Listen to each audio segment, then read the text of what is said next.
Bagaimana jadinya jika kendaraan yang kita pakai sehari-hari ternyata lolos hasil uji keselamatan karena datanya dimanipulasi? Hal ini terjadi secara nyata pada perusahaan raksasa otomotif yaitu Daihatsu. Halo semua, saya Windy Asriani, mahasiswa Universitas Pancasakti Tegal, semester 6 dengan nomor NPM 43236048. Dan pada video kali ini saya akan membahas secara lengkap dan rinci tentang skandal manipulasi uji keselamatan Daihatsu yang mengguncang industri otomotif dunia. Kasus ini menjadi salah satu contoh whistleblowing terbesar di dunia otomotif ketika sebuah laporan rahasia dari orang dalam perusahaan berhasil membongkar praktik manipulasi yang diduga telah berlangsung selama bertahun-tahun. Bagaimana skandal ini bisa terjadi?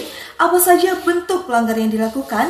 Dan bagaimana dampaknya terhadap Daihatsu, Toyota, dan kepercayaan publik? Simak pembahasan video ini sampai selesai dan sekarang kita akan masuk ke bagian pembahasan. Kita akan memulai pada latar belakang perusahaan Daihatsu. Jadi Daihatsu merupakan perusahaan otomotif yang berasal dari Jepang dan didirikan pada tahun 1907 dengan nama awal Hatsudoki Zaiso yang didirikan oleh para akademisi dari Universitas Osaka untuk memproduksi mesin industri. Dan pada tahun 1951, perusahaan ini berganti nama menjadi Daihatsu Motor dan berkembang sebagai perusahaan kendaraan kompak serta mobil hemat bahan bakar. Sejak tahun 2016, Daihatsu resmi menjadi anak perusahaan Toyota dan berperan penting dalam pengembangan serta produksi kendaraan Toyota untuk pasar Asia. Bagaimana gambaran kasus ini? Jadi pada akhir tahun 2023, Daihatsu mengakui adanya manipulasi dan pemalsuan prosedur sertifikasi uji keselamatan kendaraan. Dan di dalam dunia industri otomotif, uji keselamatan merupakan aspek yang sangat penting karena berkaitan langsung dengan standar perlindungan dan keselamatan pengguna kendaraan saat terjadinya kecelakaan. Dan manipulasi terhadap proses pengujian ini menunjukkan adanya pelanggaran etika dan prosedur yang dapat membahayakan konsumen. Kasus Daihatsu ini menjadi salah satu skandal korporasi terbesar di Jepang karena praktik tersebut diduga telah berlangsung sejak tahun 1989 dan melibatkan puluhan model kendaraan yang dipasarkan secara global.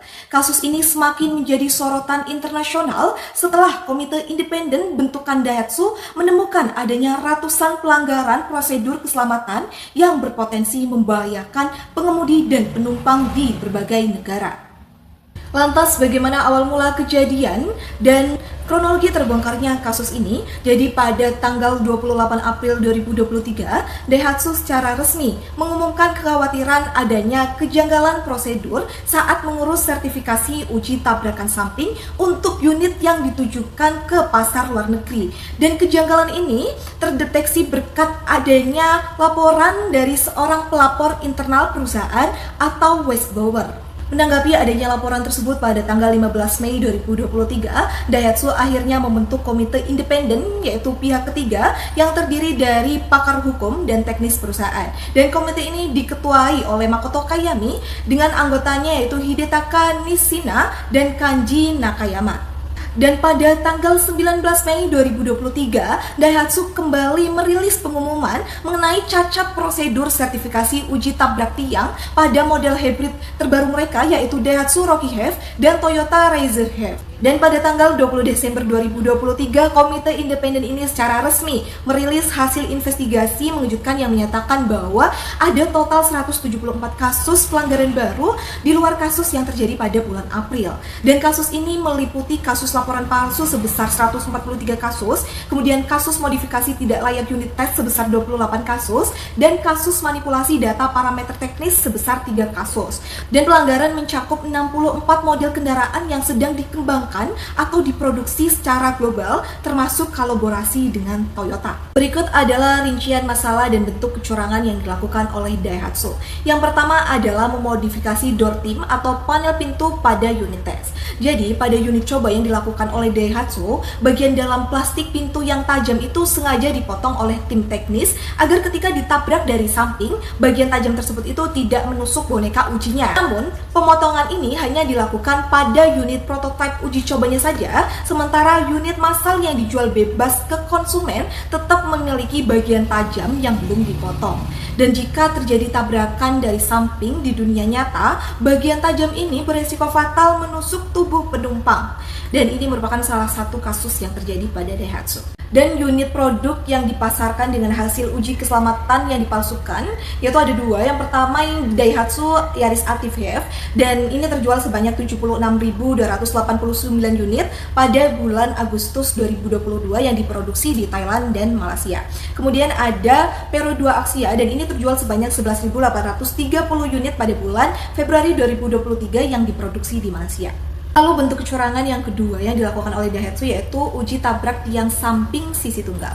Jadi regulasi itu kan mewajibkan untuk menguji tabrak tiang itu dilakukan pada kedua sisi kendaraan, yaitu sisi kanan dan kiri. Namun pada Juli 2021 untuk model seperti Daihatsu Rocky Have dan Toyota Race Have, Daihatsu itu hanya menguji pada sisi kiri yaitu bagian penumpangnya saja. Sedangkan sisi kanan yaitu sisi sopir sama sekali tidak diuji karena petugas berspekulasi karena materialnya sama. Jika kiri aman, maka kanan juga pasti aman. Nah, lalu menduplikasikan datanya secara palsu ke lembar laporan. Kemudian bentuk manipulasi yang ketiga adalah memanipulasi sistem airbag timer. Jadi pada tes uji tabrak masa lalu, beberapa unit mobil Daihatsu itu belum memiliki atau belum selesai mengembangkan sistem kelistrikan airbag electric crash unit otomatis. Nah, agar airbag terlihat mengembang sempurna saat rekam kamera uji, petugas Daihatsu itu mengakalinya dengan memasang timer waktu. Jadi mereka menghitung berapa kira-kira detik mobil akan menabrak dinding, lalu menyetel airbag agar mengembang secara manual di detik tersebut. Secara aturan, airbag tidak bekerja menggunakan timer, tapi bekerja berdasarkan sensor hantaman real atau hantaman yang terjadi. Nah, kasus ini berlangsung dari tahun 2014 sampai 2023 dengan beberapa jenis mobil seperti Daihatsu Move, Subaru Stella, kemudian Daihatsu Cash, kemudian yang terakhir Toyota Pixis Joy. Bentuk kasus kecurangan yang keempat adalah pemalsuan data kelayakan kursi dan sandaran kepala. Jadi pada tahun 2015, dalam pengujian model Daihatsu Cash dan Toyota Pixis Joy, uji keselamatan terhadap kekuatan kursi dan penahan kepala itu hanya dilakukan pada kursi penumpang. Sementara kursi pengemudi yang memegang peranan paling vital dalam mengendalikan kendaraan saat darurat justru tidak diuji sama sekali oleh Daihatsu. Nah, laporannya dimanipulasi dengan menyamakan data kursi pengemudi dengan kursi penumpang demi mempersingkat waktu pengujian.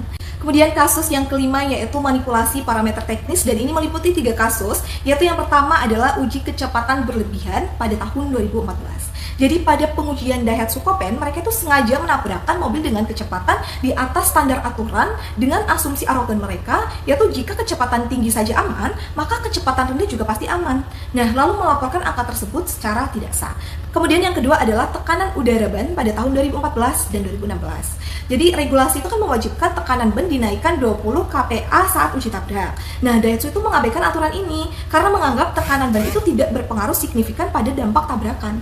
Kemudian kasus yang terakhir yaitu penggunaan data uji mandiri tanpa saksi. Dan ini terjadi pada tahun 1999 sampai dengan 2011. Jadi Daihatsu itu melakukan pengujian secara diam-diam sebelum pengujian resmi bersama saksi atau hakim sertifikasi itu dilakukan. Dan parahnya, data yang diserahkan untuk kelayakan justru data dari uji mandiri tersebut. Bahkan pada unit yang sama sekali tidak memiliki airbag, yaitu Daihatsu Hijet-Krak.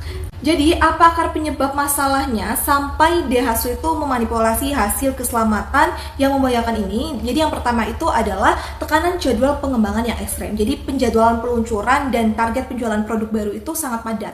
Nah, para teknisi dan engineer di lapangan itu dikejar tenggat waktu yang tidak realistis, sehingga akhirnya itu memilih jalan pintas demi kelolosan sertifikasi tepat waktu. Kemudian yang kedua, akar penyebab masalahnya adalah ketiadaan pengawasan manajerial. Jadi para manajer tingkat atas itu tidak dilibatkan langsung dan tidak memantau proses real di laboratorium uji keselamatannya, dan pekerja di level di bawah itu dibiarkan mengambil keputusan prosedural sendiri tanpa kontrol yang ketat. Nah, kemudian yang ketiga, akar penyebabnya itu adalah budaya kerja yang tertutup atau kurang transparan. Nah, lingkungan kerja di dalam divisi pengembangan itu tidak mendukung adanya komunikasi yang terbuka jika terdapat kendala teknis. Yang keempat adalah buta regulasi. Jadi para pekerja itu yang ditugaskan di bagian pengujian itu tidak memahami secara mendalam esensi hukum dan kepatuhan dari regulasi sertifikasi yang ditetapkan oleh pemerintah. Dan kemudian yang terakhir adalah penurunan kesadaran etis dan kepatuhan. Jadi terjadinya degradasi moralitas kerja, di mana kepatuhan formalitas sertifikasi itu dianggap remeh dan sekedar pemenuhan dokumen di atas kertas dan mengabaikan aspek keselamatan konsumen akhir. Nah, itulah 5 penyebab akar masalah dari manipulasi uji keselamatan yang dilakukan oleh Daihatsu ini. Lantas, apa dampak dan konsekuensi dari kasus manipulasi hasil keselamatan ini? Nah, yang pertama adalah penghentian operasional total. Tepat pada 20 Desember 2023, Daihatsu terpaksa menghentikan sementara operasional produksi di seluruh 4 pabrik utama mereka di Jepang. Kemudian yang kedua adalah krisis ketenagakerjaan. Sekitar 9.000 karyawan manufaktur terdampak langsung akibat penutupan pabrik ini. Banyak karyawan yang dirumahkan, bahkan terancam PHK massal. Kemudian yang ketiga adalah imbas ke Toyota dan Subaru. Seperti yang kita tahu bahwa Toyota adalah induk dari perusahaan Daihatsu, dan akibat skandal ini, nama baik Toyota ikut tercoreng secara global. Chairman Toyota dan Akio Toyoda menyatakan kekecewaan mendalam dan kemarahannya karena sekitar 88.000 unit mobil yang terlibat menggunakan logo Toyota. Kemudian adanya permintaan maaf resmi. Jajaran direksi Daihatsu, termasuk CEO Soichiro Okudaira, melakukan konferensi pers dan membukukan badan sebagai simbol penyesalan terdalam atas pengkhianatan kepercayaan konsumen. Lantas apa sih dampak dan daftar kendaraan yang terlibat di Indonesia? Nah, meskipun skandal ini memang berpusat di Jepang, namun Indonesia menjadi salah satu basis produksi terbesar untuk pasar domestik dan ekspor melalui PT Astra Daihatsu Motor. Nah, pihak Toyota dan Daihatsu di Indonesia memang sempat menghentikan aktivitas ekspor mereka pada akhir April 2023 guna melakukan investigasi menyeluruh. Namun, untuk pasar domestik, pihak manajemen itu memastikan bahwa kendaraan yang beredar di Indonesia itu telah memenuhi standar keamanan yang berlaku di regulasi lokal. Sehingga konsumen dalam negeri diimbau tidak perlu panik secara berlebihan. Nah, kemudian aktivitas distribusi perlahan kembali normal pada akhir Januari 2024. Kemudian berikut adalah daftar mobil populer di Indonesia yang diproduksi atau dirakit di Indonesia atau yang berkaitan langsung teridentifikasi dalam laporan penyimpangan prosedur tersebut. Yang pertama adalah ada mobil Toyota Avanza dan Toyota Veloz diproduksi mulai pada tahun 2021 November dan negara yang terdampak seperti Indonesia, Malaysia, Kamboja, Thailand, dan lain sebagainya. Kemudian ada Toyota Ekia diproduksi pada Maret 2023 yang terdampak yaitu negara Ekuador, Uruguay, Kamboja, dan ada Toyota Rush diproduksi pada Januari 2018 dan yang terdampak adalah Ekuador dan Malaysia ekspor. Kemudian ada Toyota Race diproduksi pada April 2021 dan yang terdampak adalah negara Ekuador dan Meksiko. Dan ada Toyota Yaris dan Vios diproduksi pada Agustus 2022 dan yang terdampak adalah Meksiko dan Malaysia. Dan yang terakhir ada Toyota Yaris Cross diproduksi pada tahun 2023 Agustus dan negara yang terdampak adalah Kamboja, Chili, dan Uruguay. Jadi skandal Daihatsu ini menjadi pelajaran penting bagi dunia industri otomotif, terutama bahwa manipulasi prosedur kendaraan itu demi efisiensi atau keuntungan perusahaan itu merupakan tindakan yang tidak dapat ditoleransi sama sekali. Dan kasus ini juga menunjukkan betapa pentingnya peran whistleblowing dalam mengungkap pelanggaran yang terjadi di dalam perusahaan. Nah, adanya laporan dari whistleblower internal membantu membuka praktik manipulasi uji keselamatan yang telah berlangsung selama bertahun-tahun dan mendorong dilakukannya investigasi independen. Tanpa keberanian pelapor internal, pelanggaran tersebut kemungkinan akan terus berlangsung dan berpotensi membahayakan keselamatan konsumen di berbagai negara. Terima kasih banyak telah menyimak video analisis ini sampai selesai. Semoga materi yang saya sampaikan bisa bermanfaat dan bisa menjadi bahan diskusi yang menarik. Mohon maaf apabila ada kesalahan dalam penyampaian kalimat. Saya Windy Asriani mengucapkan terima kasih banyak. Sampai jumpa.